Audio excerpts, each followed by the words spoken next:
Hi everyone, Aidan here with eTrailer.com. Today we're taking a look at the Hyundai Rack's Destination 4-bike rack on our 2022 Hyundai Palisade.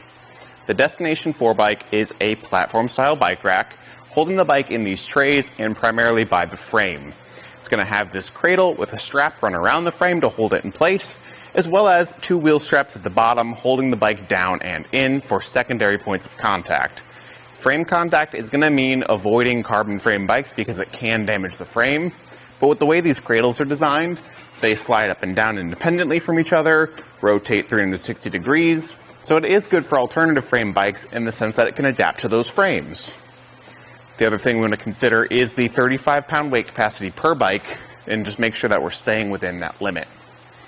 Otherwise, we'll get the bike unloaded here, starting with those wheel straps at the back, pushing in the gray buttons and pulling out the ratcheting straps.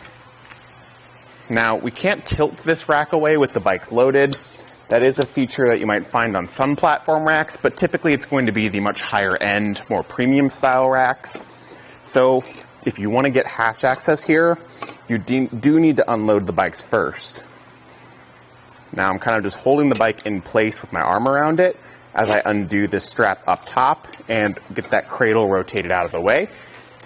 And from there, we can just lift the bike up and over that center mast and set it to the side.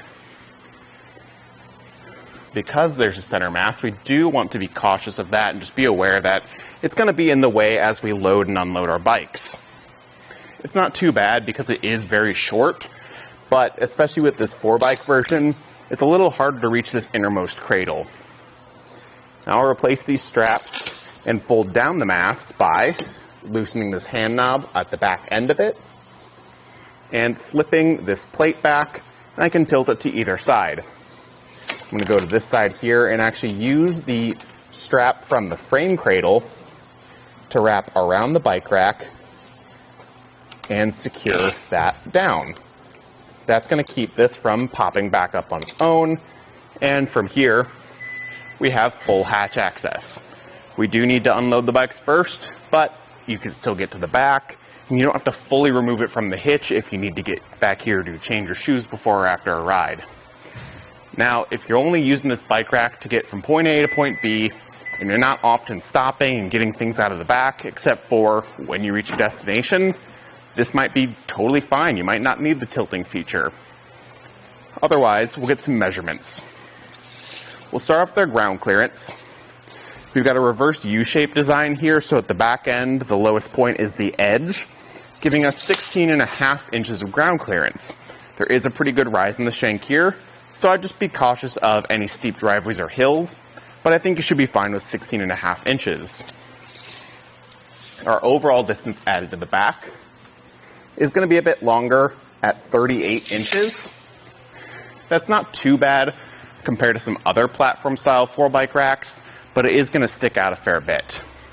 We can save some of that space by removing this pin and clip. The pin is threaded.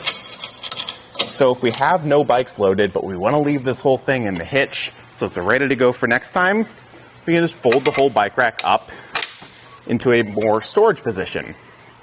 We'll reinsert that pin through the newly aligned holes and thread it back in. Now I really like that it's threaded because it acts like an anti-rattle device and keeps this pivot point really solid. Usually that's a kind of sticking point for some bike racks where that can be really wobbly, but this one isn't bad at all. And in this state, we're only going to be sticking out about 10.5 inches to this outermost point here, so that's a lot better and way more manageable. We don't come too close to the vehicle either, so I'm not worried about any vehicle contact. And then down at the hitch, we can see we're working with a 2-inch by 2-inch receiver tube, and it comes with a locking anti-rattle bolt to keep that secure as well. My only recommendation would be to add a cable lock so you can keep your bikes locked up, but otherwise it's going to be a really solid rack. It comes with pretty much everything you need to get started. It's going to work with a wide range of bikes, and it's going to be probably the most accessible platform rack for 4 bikes out there. I think it's a really solid fit for your Palisade here. Thanks for watching. Now we're going to go ahead and take it on our test course. First we'll start with the slaloms. This is going to show the side-to-side action. It's kind of going to mimic the movements that you'll see whenever you're driving down the road normally.